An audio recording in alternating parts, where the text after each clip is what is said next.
This is Minecraft Hardcore, but there is no terrain, which means I'll have to navigate structures whilst bridging over the void. One wrong move and it'll all be over.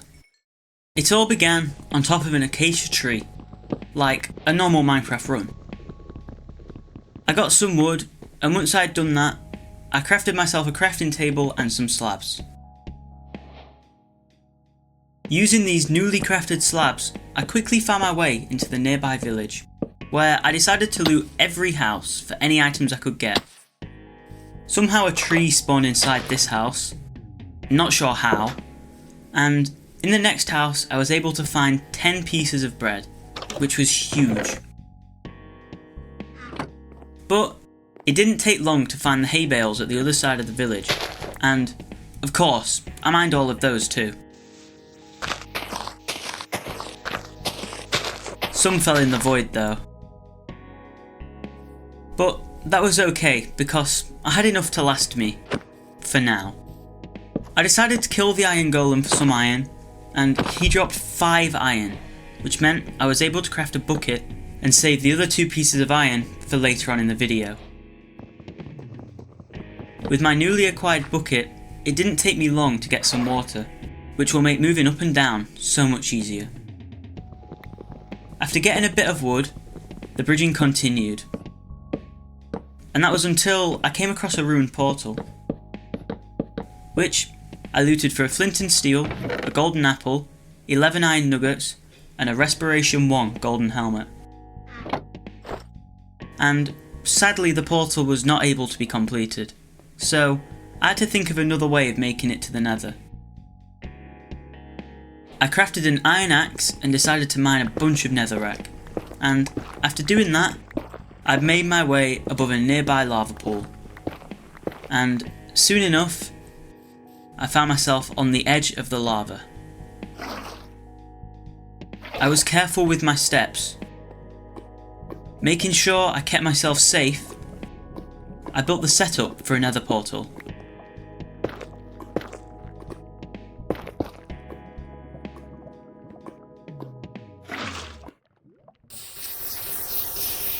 But somehow I messed it up. It wasn't a complete disaster though, as the water didn't spread completely to the edges, which meant that I was still able to get enough lava to make the structure of a nether portal. If only my planks would set on fire. And they kinda did, but refused to set the portal alight. And eventually I was down to my last plank. That was of course until I opened my inventory and remembered I had a flint and steel. So, taking a lava bucket for safety, I lit the portal and entered the nether, nervous for what was waiting for me on the other side.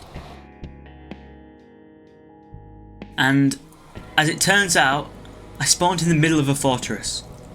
Not very ideal when I'm so undergeared, but whilst I'm here, I can't say no to some blaze rods.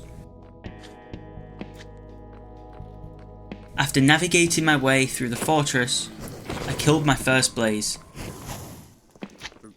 Quickly finding the blaze spawner to my right, and immediately boxing myself in with any blocks that I had, so no mobs from outside the spawner can come after me. I had a nice setup and was pretty safe to be honest, and blazes would spawn one at a time, which meant even whilst refining the box, blazes would still spawn quite regularly, allowing me to collect my first blaze rod with ease.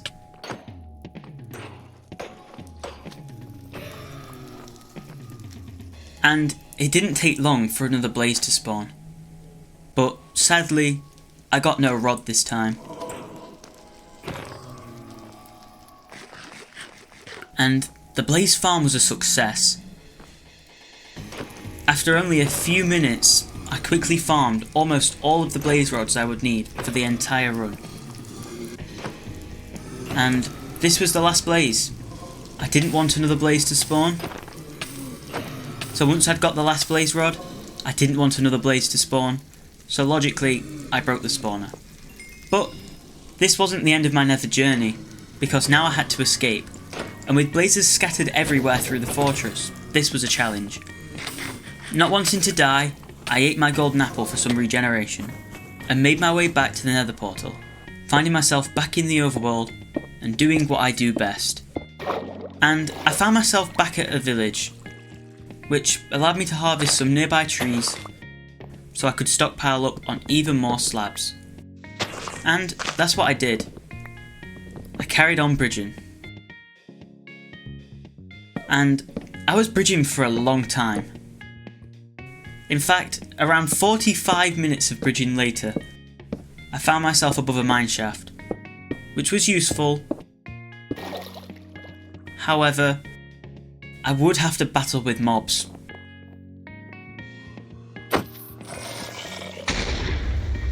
But it wasn't all doom and gloom, as minecart chests were pretty common and contained valuable resources, such as several pieces of iron which would be pivotal for my survival in this run. And after a bit of exploring, I came across a water stream which took me directly to another village, where I once again farmed the iron golem. And once he was dead, I mined down to collect my iron.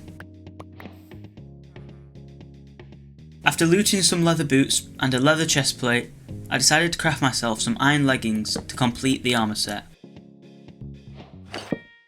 And you guessed it, back to bridging. Endlessly bridging across the void. As boring as that was, I did come across another lava lake in the mangrove forest,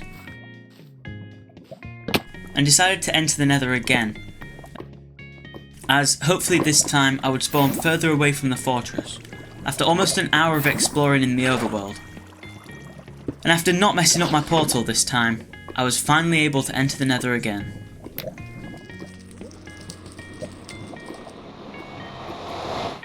And there's the fortress.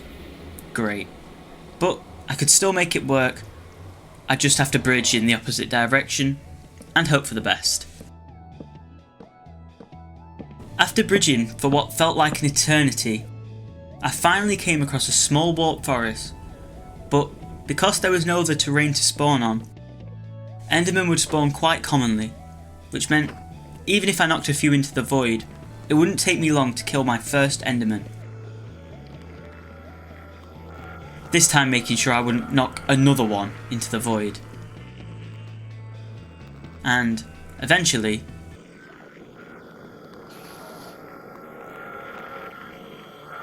I was finally able to get the kill, but sadly he didn't drop an ender pearl. I had to aggravate a bunch of endermen in the area, and sometimes they wouldn't come to me. I panicked a little bit, but I just had to go to them instead, and this guy dropped my first ender pearl. After making sure that I had a safe zone for me to be inside of, I was able to stare endermen straight into the eyes, which would lure them straight into my trap, which allowed me to kill them very easily. I repeated this process for what felt like half an hour or so, looking at endermen, hoping they teleport to the right place, then slowly killing them with my axe. And it was a pretty successful endeavour. And sure, I might have played it a bit safe, but you know what they say, it's better to be safe than sorry.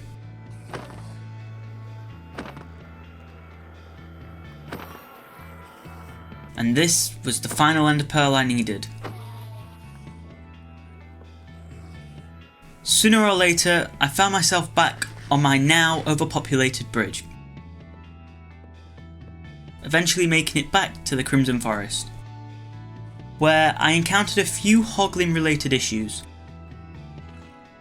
But they were no match to my high intelligence of running away, and these issues didn't stop there. But once again, they were no match to my high intelligence of just placing blocks, which meant I could slowly kill them from the side. Genius levels of IQ right here. Eventually, I found myself back at my portal, full of anticipation and eager to await the adventure of the stronghold, which was ready for me at the other side. And with a few laggy moments, I made it through. Honestly, feeling ready to take on the world. This challenge went from feeling so impossible to feeling completely achievable. But first, I would have to craft myself my eyes of ender, and hope it wouldn't break or fall into the void. I threw my first eye, and it ended up going behind me, and luckily it fell on a tree. Speaking of trees, I mined some wood, because I needed a lot of wood for a lot of slabs. And the bridging continued. My poor pinky finger was aching, because I somehow forgot there was a toggle shift button. But anyway, I found myself above a mob spawner, and I realised that if I wanted to kill the ender dragon, I would need a bow and arrows in order to take out the crystals and shoot the dragon, because there would be no terrain in the end. Luckily, this was a skeleton spawner, and after blocking out the natural sunlight, the skeletons started spawning. After around 30 minutes of grinding skeletons, and a few moments that were a bit too close for comfort, I was finally able to get myself enough arrows to take on the ender dragon, as well as a few max durability bows, which I got from combining low durability bows together. But this is where the run started to go downhill. Although it did look like sunshine and rainbows when I found a not so buried treasure chest, which gave me several pieces of iron and my first diamond, don't be fooled, because as I was bridging across, as usual, to the mineshaft, nothing seemed that out of the ordinary. Don't get me wrong, there were some chests with some pretty mediocre loot, and even 3 horse armour variants. But I decided to head to a nearby mineshaft, and ran out of slabs in the process. So logically, I headed back to get more wood, and once I had mined the logs, I was ready to bridge again. Ready to take on the stronghold, once and for all. But that was ruined. I didn't make it this time, but if you'd like to see me try this again, then subscribe and let me know down below. Have a good day.